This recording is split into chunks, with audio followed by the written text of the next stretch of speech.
केवल एक दिन वैकुंठ चतुर्दशी का ऐसा होता है जिस दिन शालिग्राम भगवान को रात्रि के समय पर हरिहर मिलन के समय पर भगवान शिव जी को तुलसा चढ़ती है और भगवान शालिग्राम भगवान को बेलपत्र चढ़ती है और वो तुलसा और बेलपत्र को शहद की शीशी में भर कर रखा जाता है। फिर उस शहद को जो बच्चा विद्वान नहीं है, पढ़ने में कमजोर, उसको दिया जाता है। कई लोग उसको नेत्रों में लगाकर नेत्र ज्योति को। हरिहर मिलन की महत्वता का वर्णन शिव शंकर अपने पूर्व कर्म का भोग मनुष्य को भोगना ही पड़ता है। ये शिवपुराण कर रही है। अच्छा कर्म करा, चुईया का जन्म पाया, चुईया का जन्म पाकर भी अच्छा काम कर दिया। दिए में जल पीने के लिए गई थी और उससे उसके मुख से बत्ती बढ़ गई, दिया और तेज प्रज्वलित हो गया। उसका पुण्य ये मिला कि विदर्भ राज के घर में ललिता बनकर जन्म ली, बेटी बनकर राजा के घर में विवाह हो गया, राजा के घर में भी श्रेष्ठ रानी बन गई। ये पूर्व का कोई सुख होता है जो हमको मिला। और हम आप सबको साधुवाद दे, ना जाने कौन सा पुण्य आपने अपनी जिंदगी में करा होगा जो कार्तिक के महीने में गोपाष्टमी के दिन आज आपको यहाँ शिव महापुराण की कथा सुनना, गौ माता का दर्शन करना, दान करना, पुण्य करना, अन्नकूट महाप्रसाद को ग्रहण करना, अन्नकूट का दर्शन करना, ये सब आपको मिल रहा है, सब कुछ आपको प्राप्त होगा। कितने शिव भक्त अन्नकूट प्रसाद के लिए कोई चावल लेकर आया, कोई गेहूं लेकर आया, कोई ने भेंट दान करा, कोई ने ऑनलाइन दान करा, सबने अन्नकूट है, बाबा का अन्नकूट है, आज बाबा का अन्नकूट सबने अपने हिसाब से दिया। आपका एक बेलपत्र भी अगर कुबेरेश्वर धाम पर लगा है तो वो सुख देने वाले आनंद। धाम पर बैठकर आपने जो 108 बार श्री शिवाय नमस्तुभ्यम कहा, उसको पुण्यदायक है आपके कार्तिक। एक लोटे जल का मैं क्या वर्णन करूं गुरुदेव। मेरा बेटा 22 साल का है, बेटे को एक बीमारी लग गई, जिस बीमारी में हर 8 से 10 दिन में ब्लड चढ़ाना पड़ता था और 8 से 10 दिन में उसको ब्लड देना पड़ता था। लाखों में से कोई एक व्यक्ति ऐसा होता है जिसको ये बीमारी होती है, जिसके शरीर में 8 से 10 दिन में ब्लड देना ही होता है, जिसको थैलेसीमिया कहते हैं। गुरुदेव, उस बीमारी के चलते चलते मेरे बेटे की तबीयत एक दिन खराब हो गई, इतनी खराब हो गई तो हम उसको लातूर के बड़े हॉस्पिटल में भर्ती करा दिए।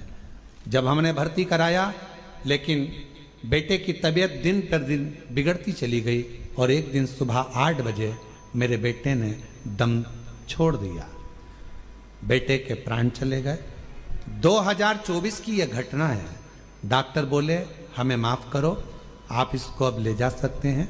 मेरे बेटे को हम घर लेकर आने के लिए तैयार हुए, पर पति ने कहा कि एक भाई ने मुझे कंकर शंकर लाकर दिया है सीहोर का, वो हॉस्पिटल में दिया है, पर अब उस कंकर शंकर का मतलब क्या, बेटा तो मर गया, उसका दम छूट गया, क्या करेंगे। पत्नी ने कहा मैंने सुना है वो सीहोर वाला बाबा कहता है कि कंकर शंकर की बड़ी महत्वता है, आप मुझे वो कंकर तो दो, शरीर अपन घर लेकर चल रहे हैं, एक बार मैं उस कंकर को इसके शरीर से तो छुआऊं। एक हाथ में बेटे का हाथ ले लिया और उसी हाथ में मैंने कंकर को बेटे के हाथ में दबाकर कहा बेटा एक बार तो दम भर, श्वास तो ले बेटा, एक बार तो श्री शिवाय नमस्तुभ्यम कह बेटा, देख तेरे हाथ में मैंने कुबेरेश्वर धाम का कंकर दिया है, उठ तो बेटा। बेटे के हाथ में जैसे ही कंकर दिया, बेटे के मुंह से श्वास निकलना प्रारंभ हुई, बेटे के मुख से श्वास निकलना प्रारंभ हुई। हॉस्पिटल से सूचना मिल गई थी तो पूरे गांव के लोग एकत्रित हो गए थे।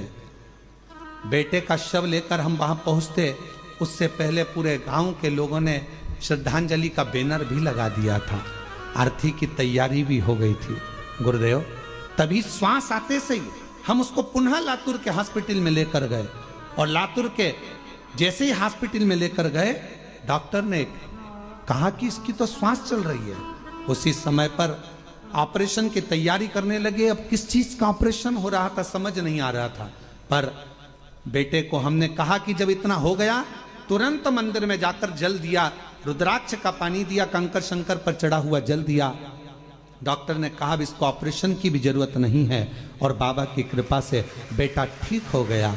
मैं शिव जी को आज नमन करने के लिए आई हूं कि मेरे बेटे को 6 घंटे के बाद प्राण वापस दिए हैं। मैं बाबा को यहाँ नमन कर, और तेरी कृपा का क्या है भरोसा, कब किस पर हो जाए जरा सी हम पर कर पर भी हो गई है तेरी कृपा करुणा, भव पार हुआ, भव पार हुआ। बढ़िया है। बाकी हो चाहे जितना उसका भी बाबा उद्धार हुआ, उद्धार हुआ। ये अजामिल गणिका जैसे तेरे मन रोते नहीं हो, आंसू पोंछो, बाबा कृपा करो। जरा सी हम पर कर दो, जरा सी हम पर कर दो। तेरी कृपा का क्या है भरोसा, कब किस पर हो जाए। एक बार जोरदार ताली बजाकर साधुवाद करिए। पर कर दो, जरा पर कर। एक बीमारी है थैलेसीमिया, जिसमें हर 8 से 10 दिन में ब्लड देना पड़ता है, हर 8 से 10 दिन। और ऐसा नहीं कि आज से है, कई साल से ये बीमारी इस बच्चे को ग्रसित कर रखी है। और आखिरी में जब प्राण चले ही गए, डॉक्टर ने जवाब ही दे दिया, तब उस शिव पर भरोसा करा। इसलिए क्या करना, एक लोटा जल चढ़ाओ, शिव जी को जल चढ़ाओ, रोज जल चढ़ाओ। शंकर सबसे पहला काम एक करते हैं, शिव क्या करते हैं तो के जो तुम्हारे पास बनावटी लोग रहते हैं, एक लोटा जल चढ़ाने वाले व्यक्ति के पास में जो उसका बनावटी लोग रहते हैं, उनको धीरे धीरे शंकर भगवान तुम्हारे